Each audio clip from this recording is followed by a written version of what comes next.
بسم اللہ الرحمن الرحیم۔ السلام علیکم فرینڈز، آج ہم آپ کے ساتھ ناول موت کی قسط نمبر 2 شیئر کریں گے۔ ویڈیو شروع کرنے سے پہلے اگر آپ نے میرا چینل سبسکرائب نہیں کیا تو میرے چینل کو سبسکرائب کر لیں تاکہ اس ناول کی ساری قسطیں آپ کو آسانی سے ملتی رہیں۔ اور آپ کو ناول کیسا لگ رہا ہے آپ پلیز مجھے کامنٹ کر کے ضرور بتائیے گا۔ تو چلیے ناول کی طرف بڑھتے ہیں۔ ڈارلنگ، تم کس کا انتظار کر رہی ہو؟ چلو آؤ دیکھو یہ شام کتنی حسین ہے۔ اس کے سامنے اشرف خان کھڑا مخمور لہجے میں کہہ رہا تھا۔ روشنی کو لگا کہ اب گیم سٹارٹ ہوئی ہے۔ مشکل مرحلہ اس شیطان کو قابو کرنا تھا۔ کیا صرف یہ شام خوبصورت ہے؟ میں خوبصورت نہیں، اس نے اٹھلا کر کہا۔ ہائے میری جان، تم تو سب سے زیادہ خوبصورت ہو۔ یہ شام کیا ہے تمہارے سامنے؟ تم ہو وہ قاتل جس کے آگے یہ ساری کائنات مدھم ہے۔ اس کی باتیں خوشی سے جیسے چیر گئی۔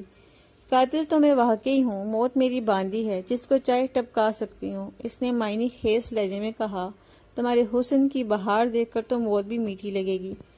آپ اندر بھی چلو گے یا بس ڈائیلاگ ہی مارتے رہو گے؟ وہ نحوس سے بولی۔ ہاں ہاں چلو، ٹھرکی بڈھا اتنا نشے میں نہیں ہے جتنا اسے ہونا چاہیے، روشنی نے اندازہ لگایا۔ خیر اس کا علاج میرے پاس ہے۔ لگژری روم میں داخل ہوتے ہی روشنی کو حدت کا احساس ہوا۔ اور ڈارلنگ اب صبر نہیں ہوتا، اس نے روشنی کو اپنی طرف کھینچا۔ وہ یکدم بوکھلا گئی۔ اس کے منہ سے اٹھتی شراب کی ناگوار بو سے روشنی کا جی متلانے لگا، مگر اس نے اپنے تاثرات کو خوشگوار رکھا۔ ڈارلنگ اتنی جلدی کیا ہے؟ ساری رات ہماری ہے، کچھ دیر ہم غریب کے ساتھ دل لگی ہی کر لو۔ اشرف کے چہرے پر ناگواری کے تاثرات ابھرے۔ زیادہ باتیں مت بناؤ اور چلو میرے ساتھ۔ روشنی کو لگا جیسے اس نے شراب پی لی ہو، شراب پی ہی نہ ہو۔ اوکے، جیسے سردار کی مرضی، باندی تابیدار ہے۔ مگر کیا آپ بستر پر جانے سے پہلے شراب پینا نہیں چاہیں گے؟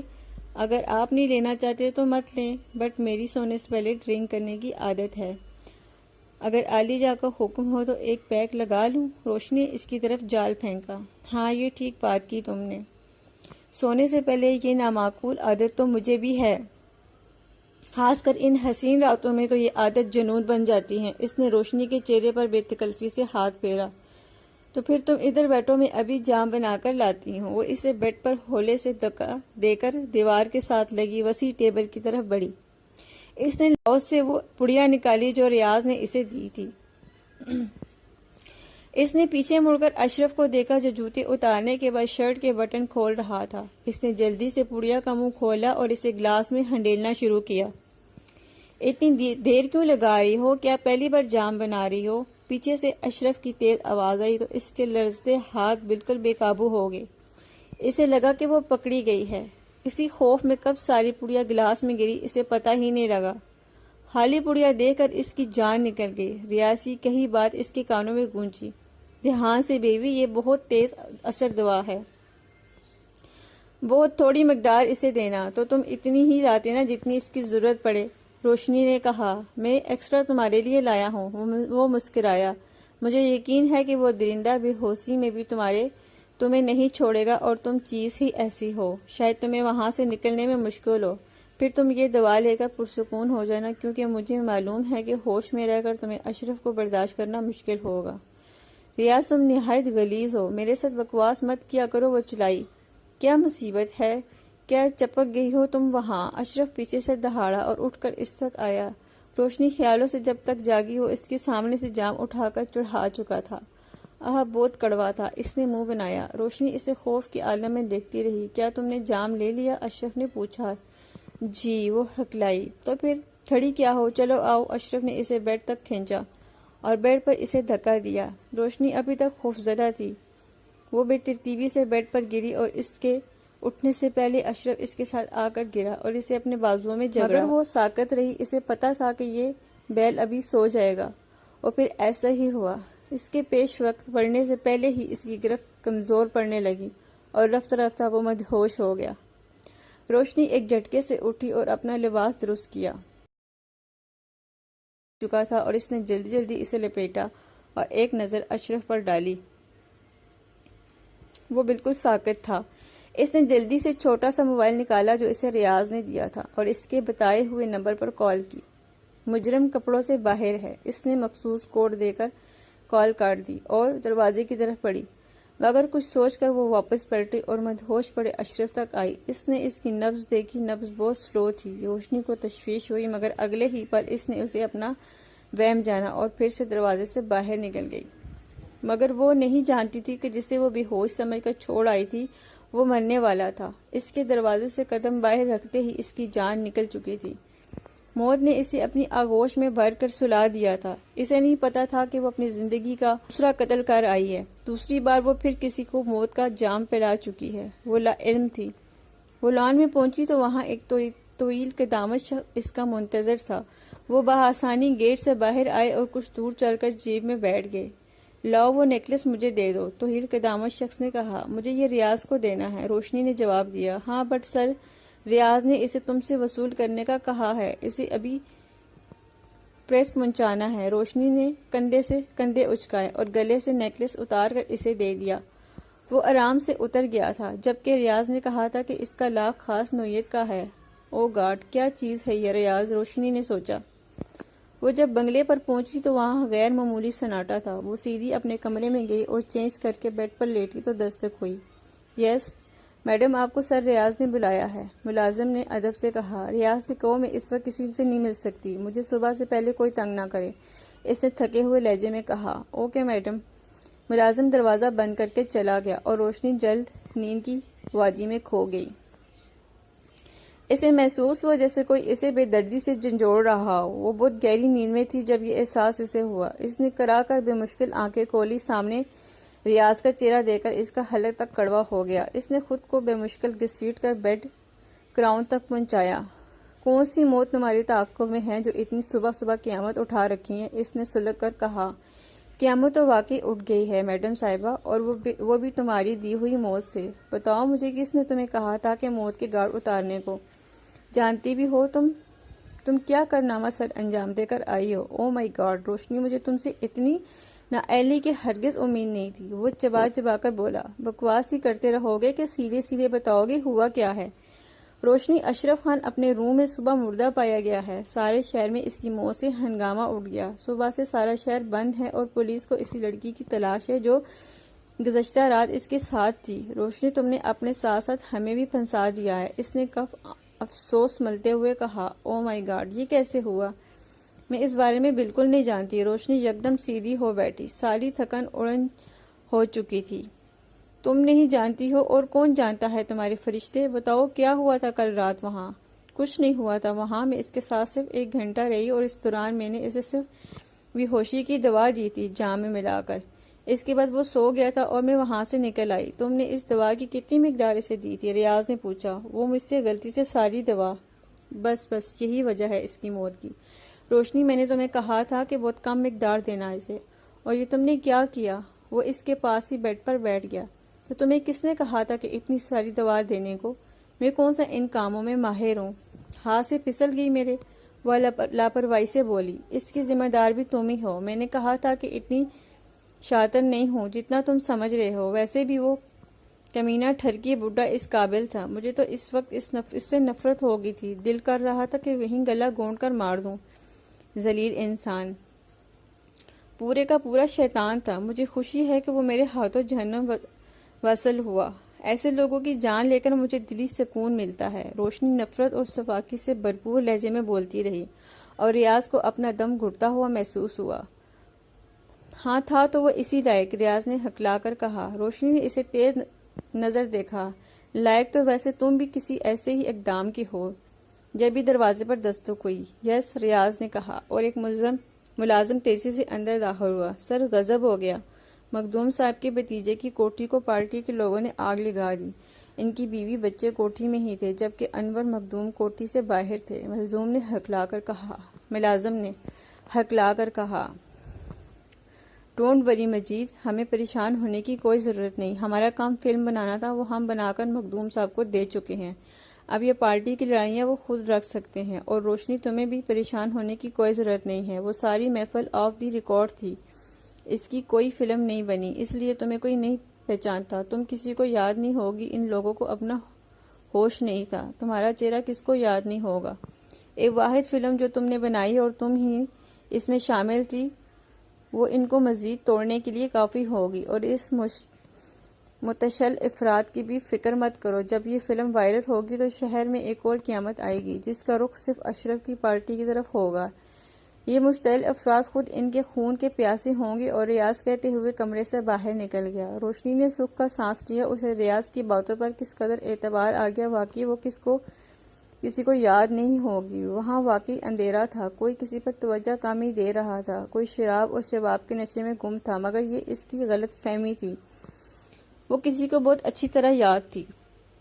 اس کا حلیہ تک اسے ازبر تھا۔ جس وقت اشرف اس کی طرف بڑھا تھا وہ اس کی طرف جانے والا تھا، مگر اشرف کو اسے باہوں میں لیتے دیکھ کر وہ مسکرا کر پیچھے ہٹ گیا تھا۔ جتنی دیر وہ محفل میں رہی تھی شہریار خان کی آنکھوں نگاہوں کا مرکز بنی رہی تھی۔ اسی محفل میں اس نے اسے اپنا اسیر بنا لیا تھا۔ اس نے روشنی کو خود اپنی آنکھوں سے اشرف کے کمرے تک جاتا دیکھا تھا۔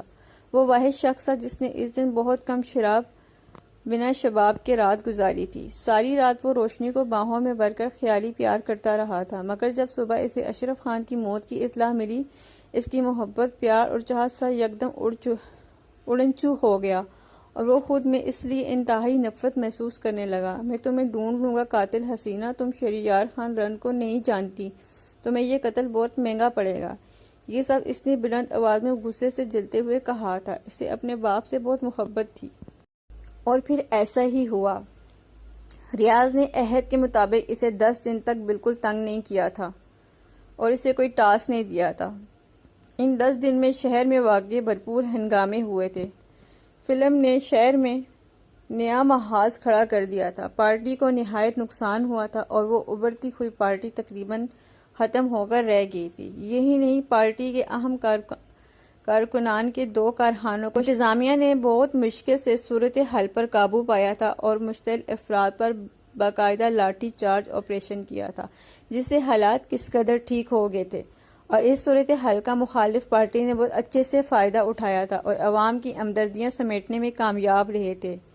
ایک طرف سے ان کا پلان سپر ہٹ رہا تھا اور شام کی خوشگوار ہوا نے موسم کو کس قدر خوبصورت بنا دیا تھا۔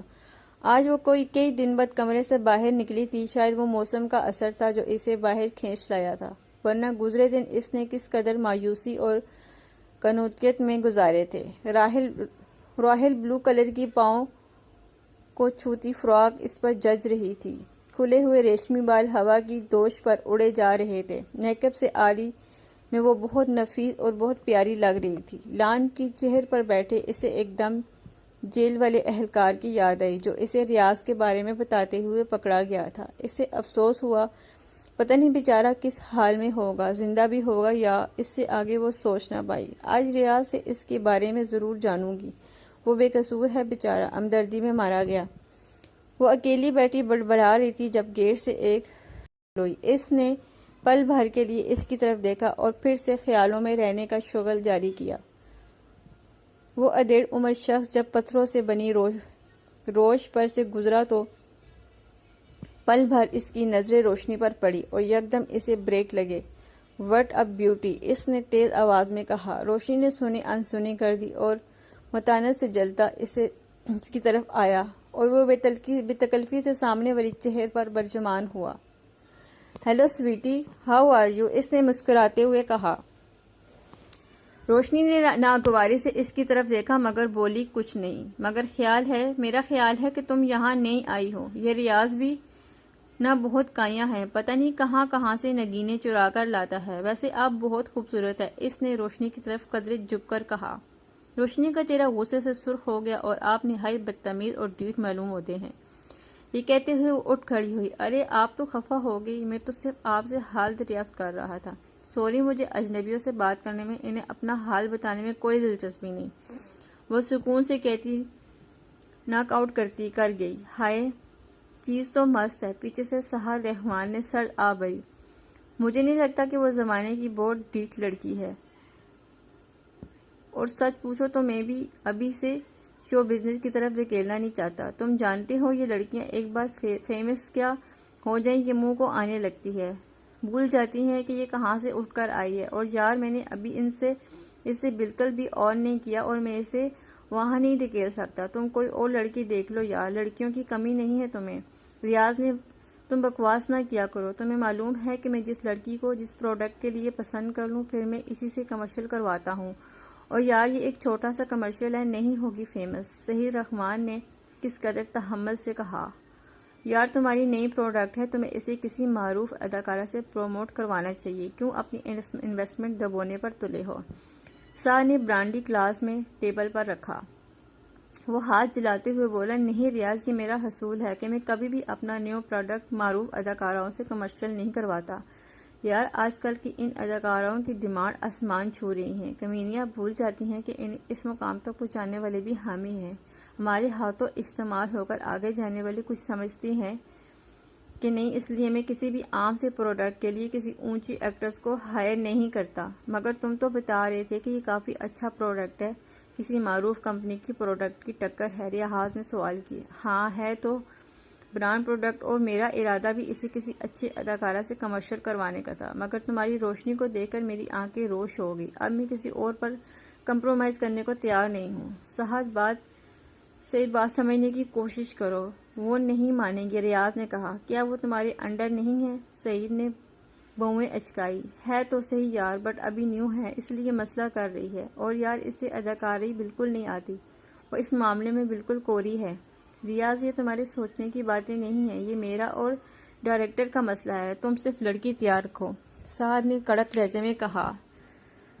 سعد یہ تمہاری پروڈکٹ کے لیے رسک ہوگا، ریاض نے ایک اور پتا پھینکا۔ پرواہ نہیں مجھے، اس نے ہاتھ سے اشارہ کیا اور ریاض ہاتھ مسلتے رہ گیا۔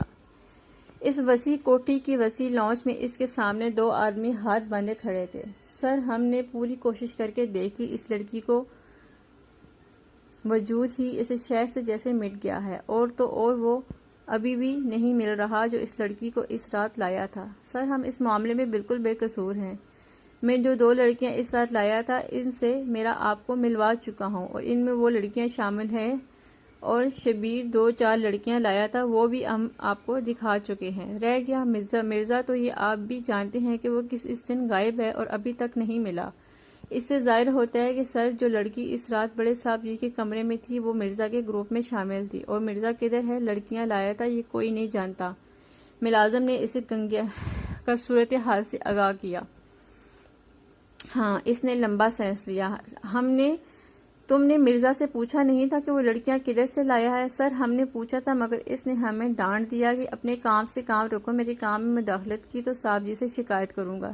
سر اب جانتے ہیں کہ مرزا بڑے صاحب کا کتنا چہیتا تھا، اور وہ پہلے بھی کئی بار ملازموں کو کام سے فارغ کروا چکا تھا۔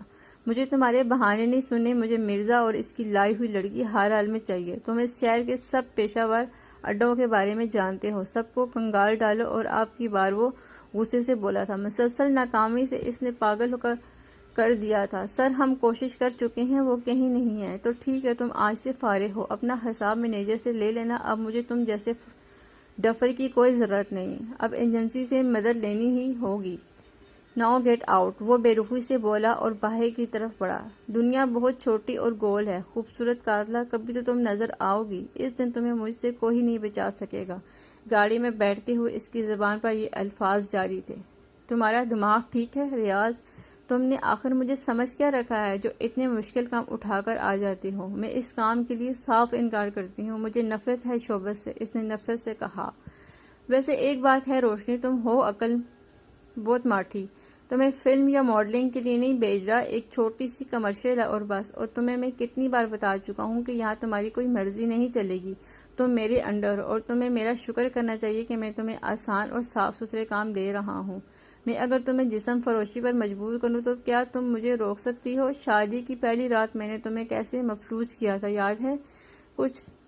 تم سے کام نکلوانے کے میرے پاس ہزاروں طریقے ہیں، میں صرف تمہاری عزت کرتا ہوں اور تم سر پر چڑھ رہی ہو۔ ریاض غصے سے کھولتا نہ جانے کیا کیا بول رہا تھا۔ روشنی لاجواب ہو گئی، اس کے پاس کوئی الفاظ نہیں تھے، اور یہ سچ تھا کہ وہ واقعی اس کے رحم و کرم پر ہی تو تھی، وہ اس کے ساتھ کچھ بھی کر سکتا تھا۔ اس نے سوچا، واقعی وہ اسے جسم فروشی کے لیے بھی تو مجبور کر سکتا ہے، اس کے پاس ریاض نام کی اس چیز کا کوئی توڑ نہیں ہے۔ اس نے ایک سرد آ بھری۔ اوکے ٹھیک ہے ریاض، میں کمرشل میں کام کرنے کے لیے تیار ہوں، مگر میری ایک شرط ہے۔ وہ کرسی پر سیدھے ہوتے ہوئے بولی۔